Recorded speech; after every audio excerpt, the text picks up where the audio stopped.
Hi guys, today I'm going to talk to you about the new Netflix movie Nightbooks. Now this movie is out today, so it's out on Netflix, already available to watch. This is what I like to call a family-friendly horror movie. Now let's dive into my spoiler-free review, but before we do, if this is your first time here, I'd love it if you take 1 second, hit that subscribe button, go ahead and hit that notification bell so you don't miss out on more movie reviews, trailer reactions, and celebrity interviews. Okay guys, let's talk about Nightbooks.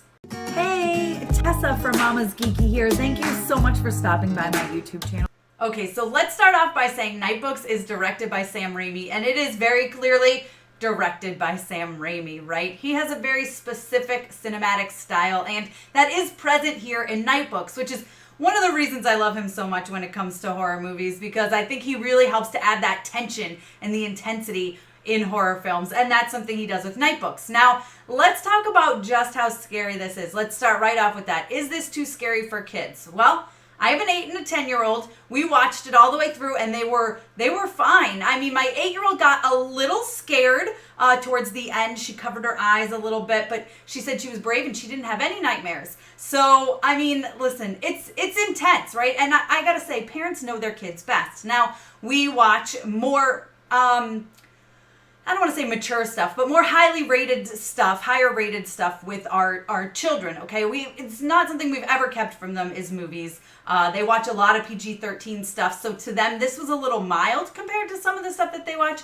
I will say there's some really creepy moments, some creepy creatures. There's this, like, creature that's kind of like a spider, and it's got like a skull face, but it's actually like really super creepy and scary. And especially as you get towards the end in that third act, there's some really horror elements that just come out and are scary. I mean, there's jump scares. I jumped a few times. There were things that creeped me out quite a bit. But I think overall, this really is a family-friendly horror movie, right? So it's a horror movie. There's definitely horror elements and aspects to it, but it's packaged into a family-friendly story, right? Think stuff like Goosebumps and stuff like this. Maybe a little higher than that, maybe a little bit more, a little more intense. But it's fun for the whole family. It really is. I think ages 8, definitely 10 and up can for sure handle this. Like I said, my 8-year-old daughter, actually it's one of her favorites now. She loves Krysten Ritter in this. I adore Krysten Ritter. I actually got to interview her, so be sure to check that interview out on here if you haven't already. But she's amazing. I love her to death. I think she's extremely talented.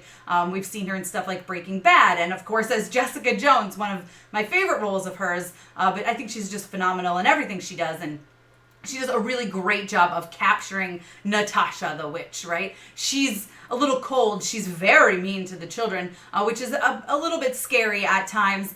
But she's just really great in this role, and she looks amazing because the costuming in this movie, you guys, the costumes are incredible. Fun fact, when talking to her, she mentioned how she was still breastfeeding, so she had lots of little zippers so that she could easily breastfeed while she was in the costumes, which I found to be a very interesting fun fact that she gave us during the interview. But the costumes are amazing. The heels, the shoes that she wears, I was like, I want those in my collection. Plus she has that blue hair, and she's just a lot of fun, and she's really great in this role. But let's also talk about those kid actors, because sometimes kid actors can bring a movie down. Let's be honest here. They make the difference between a movie that is entertaining for adults as well and one that's just for kids, right? A lot of child actors are quite over the top, and they're not the best, right? They're still honing their style and honing their craft. But I will say these two kids, okay, they're both so good. Winslow, who plays Alex, and Lydia, who plays Yasmin, are both just so good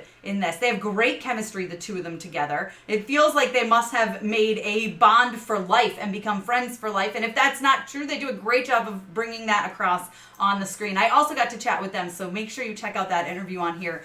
They're fantastic, but they really bring a lot to this movie.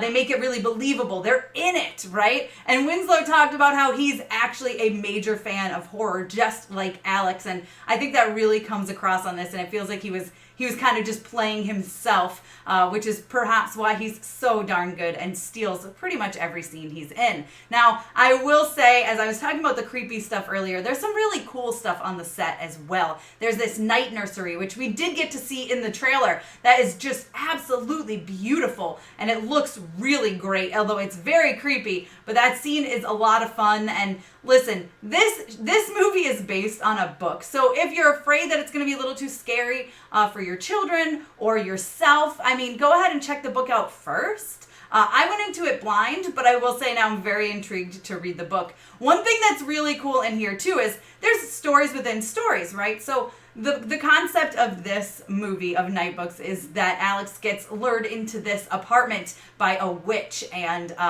turns out there's another child in there that is Yasmin, and she's been stuck there for a very long time. And the witch only keeps kids around that are useful to her. And she loves scary stories. Alex happens to write scary stories. So she wants him to write a new scary story for her every night and tell it to her. So when he's telling the stories, it changes completely, right? Completely changes gears, which is really freaking cool. It looks absolutely amazing when they do it because it's kind of this like jaggedy style and it looks totally different. And it's a great way to put a story within a story and you feel like you're being told the story, if that makes sense.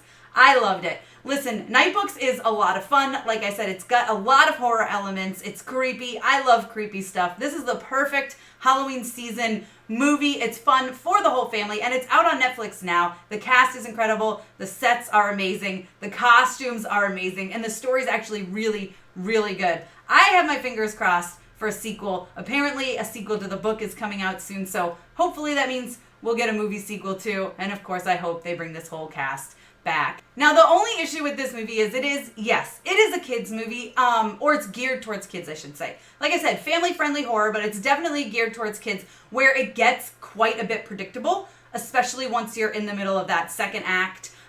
Yes, there are still some surprises that happen here and there, some twists, but it does give off the predictable vibes. Most adults are going to figure out the ending before it actually happens. You know, they have to lay the groundwork there to make it believable for kids and to make the story make sense for kids, which happens a lot. In children's movies, it just becomes a bit predictable. My kids didn't predict it at all. So I think it goes over the heads of kids. And that's not necessarily a bad thing. It's just something that, you know, movies geared more towards children tend to have. So it's a little bit predictable, but honestly, that's not that big of a deal. It's just something that I feel like I should warn you about. I give Nightbooks a 4 out of 5. You guys let me know your thoughts down below in the comments. Be sure to give me a thumbs up. Don't forget to subscribe and hit that notification bell so you don't miss out on more videos like this one. You can follow me over on Instagram and Twitter. I'm at MamasGeeky over there. MamasGeeky. Thanks, guys.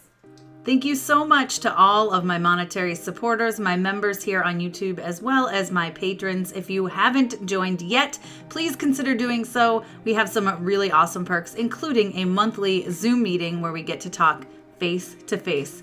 Thank you again to everyone who supports me.